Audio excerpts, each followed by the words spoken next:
L'impunité des crimes internationaux a été un problème récurrent. Tout au long du XXe siècle, des efforts ont été entrepris par la communauté internationale pour la combattre, et en particulier depuis la Seconde Guerre mondiale.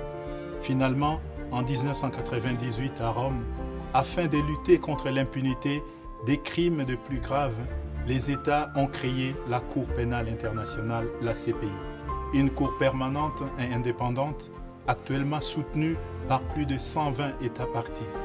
Désormais, lorsque des crimes graves qui touchent l'ensemble de la communauté internationale sont commis, la CPI peut intervenir comme cour de dernier ressort sous des conditions juridiques spécifiques. Pour que les victimes bénéficient de la justice et que la paix soit maintenue, il faut que justice soit rendue. C'est le principe de base. Il incombe d'abord aux cours et tribunaux nationaux de poursuivre les crimes. Mais si ce n'est pas le cas, la CPI est un dernier recours et un dernier espoir pour les victimes afin que justice soit faite. Comment fonctionne la CPI? Quand est-ce que les enquêtes de la CPI commencent? Quelles sont les étapes de justice dans la procédure à la CPI? Des enquêtes peuvent être lancées de trois différentes manières. Les États parties au statut de Rome de la CPI peuvent saisir le procureur et lui déférer un conflit, qu'on appelle alors une situation. C'est le cas par exemple concernant la République démocratique du Congo, l'Ouganda et le Mali. Le Conseil de sécurité des Nations Unies peut demander au procureur d'ouvrir une enquête, comme c'était le cas pour la Libye, le Darfour au Soudan. Le bureau du procureur peut initier des enquêtes de son propre chef ou propre moto sur la base des informations reçues des sources fiables. Le bureau du procureur a utilisé cette méthode pour les situations du Kenya, de la Côte d'Ivoire, de la Géorgie ou du Bangladesh, Myanmar, entre autres. Avant d'ouvrir une enquête, le bureau du procureur de la CPI examine les crimes allégués et vérifie si la Cour a compétence dans cette situation, c'est-à-dire si l'on croit que des crimes de guerre, des crimes contre l'humanité, un génocide ou un crime d'agression ont été commis. Le bureau du procureur analyse ensuite quand et par qui ces crimes ont été commis. En règle générale, la CPI ne peut pas enquêter sur les crimes commis avant sa création, c'est-à-dire avant le 1er juillet 2002. De même, pour les États qui y adhèrent après cette date, la Cour ne peut pas enquêter sur ce qui s'est passé avant qu'un État ne devienne État partie au traité créant la CPI, les statuts de Rome, à moins que cet État en exprime le souhait. De plus, les crimes doivent être commis sur le territoire d'un État partie au statut de Rome ou par un citoyen de cet État. Si ces critères n'est pas rempli, des enquêtes peuvent avoir lieu de deux différentes manières. Premièrement, un État non partie peut soumettre une déclaration acceptant la compétence de la Cour ou, deuxièmement, le Conseil de sécurité des Nations Unies peut déférer une situation à la Cour pour un acte de violence représentant une menace pour la paix et la sécurité du monde entier. Le bureau du procureur devra vérifier également les autres éléments suivants. Comme la CPI est une cour de dernier ressort, il est nécessaire de vérifier d'abord si les cours et tribunaux nationaux sont en train de mener des enquêtes sérieuses ou s'ils n'ont pas la volonté ou sont incapables de le faire. La CPI ne remplace donc pas les juridictions nationales, mais elle en est le complément. Les États ont la responsabilité première d'enquêter et de poursuivre les crimes. Deuxièmement, l'implication de la CPI ne devrait concerner que les crimes les plus graves.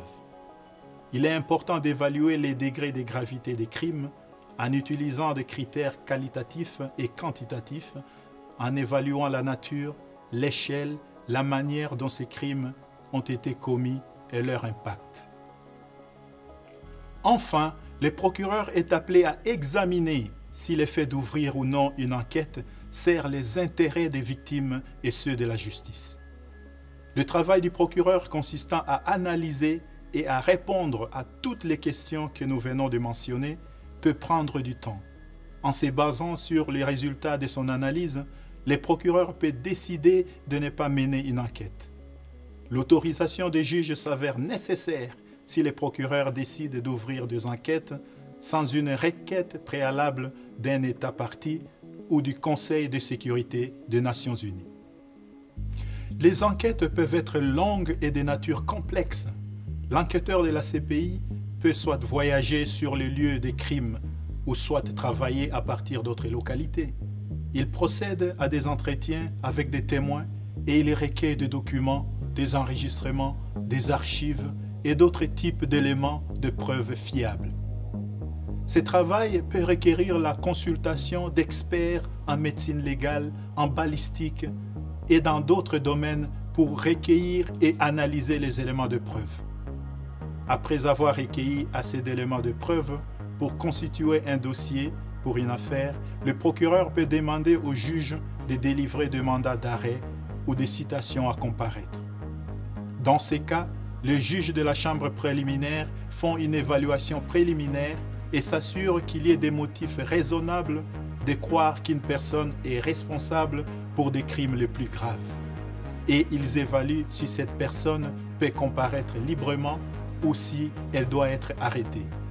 La CPI compte sur la coopération des États dans plusieurs domaines, notamment pour permettre des missions d'enquête et faciliter la protection des témoins et les contacts avec les victimes. La CPI n'a pas non plus de forces de police ou une armée. Elle n'arrête pas les suspects elle-même. Pour cela, elle compte sur les États. Quelquefois, des mandats d'arrêt restent sans être exécutés pendant plusieurs années, quand bien même ils sont valides à vie, à moins que le juge n'en décide autrement. Lorsqu'un suspect est arrêté, il est transféré au quartier pénitentiaire de la CPI à La Haye, où toutes les mesures assurant sa sécurité et son bien-être sont assurées. Par la suite, le travail de la CPI continue à travers un processus à 6 étapes. La comparution initiale, la confirmation des charges, le procès, les appels, la peine, les réparations. Durant toutes ces phases, la CPI s'assure que les droits de l'accusé sont protégés en vue d'une justice équitable et effective. Commençons par la première étape. Lors de la comparution initiale du suspect, le juge de la chambre préliminaire confirme l'identité du suspect et la langue qu'il comprend parfaitement. Outre les langues officielles, la Cour pourvoit souvent des services d'interprétation dans d'autres langues. Actuellement, la Cour conduit des affaires dans lesquelles l'arabe, le swahili et le lingala, entre autres, sont utilisés.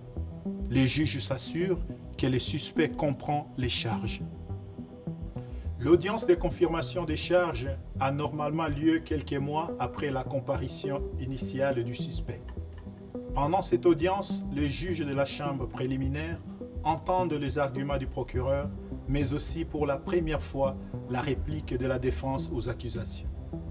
Les voix des victimes, très souvent, sont aussi entendues par les biais de leurs conseils. Cette étape sert de filtre pour décider quelles affaires peuvent être amenées au procès et pour quelles charges exactement. Si une ou plusieurs charges sont confirmées, l'affaire est renvoyée au procès devant une chambre différente composée de 3 juges différents. Le suspect devient alors l'accusé. Au premier jour du procès, l'accusé peut plaider ou non coupable. Tout au long du procès, des éléments de preuve et de preuves contradictoires sont présentés. Les victimes participent et sont représentées par leurs conseils. Des dizaines de témoins de 2 parties peuvent déposer dans la plupart des affaires et peuvent faire objet de mesures de protection importantes. L'accusé est présumé innocent et les traités fondateurs de la CPI garantissent à l'accusé un bon nombre de droits, notamment les droits de garder le silence et d'être représenté par un conseil et celui du temps et des ressources pour assurer sa défense.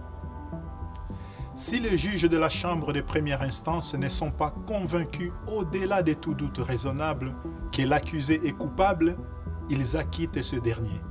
Mais s'il est déclaré coupable, ils décident alors de la peine d'emprisonnement ou d'autres peines telles que des amendes ou la confiscation des biens et avoirs.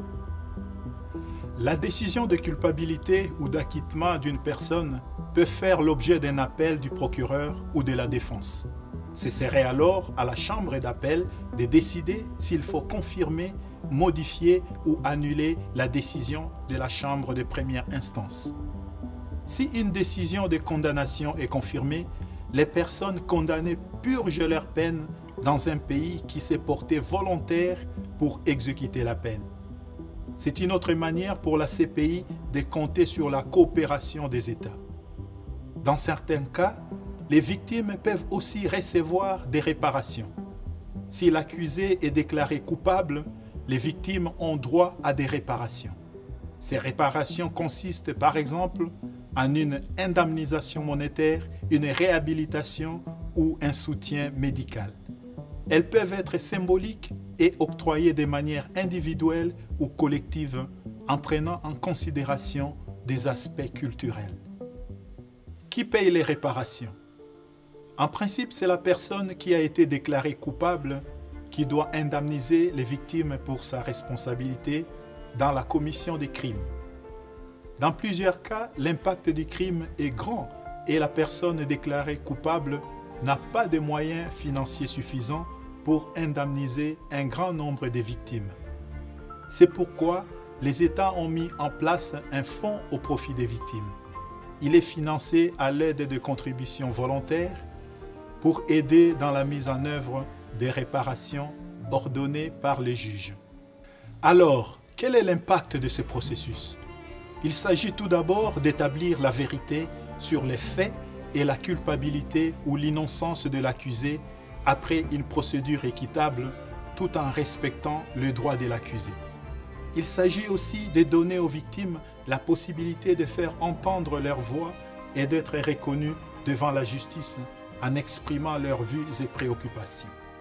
L'espoir est que, à travers une procédure équitable et transparente, les victimes auront le sentiment que justice leur a été rendue et que la société aura des exemples pour l'avenir afin de prévenir les crimes futurs et que le monde deviendra plus juste.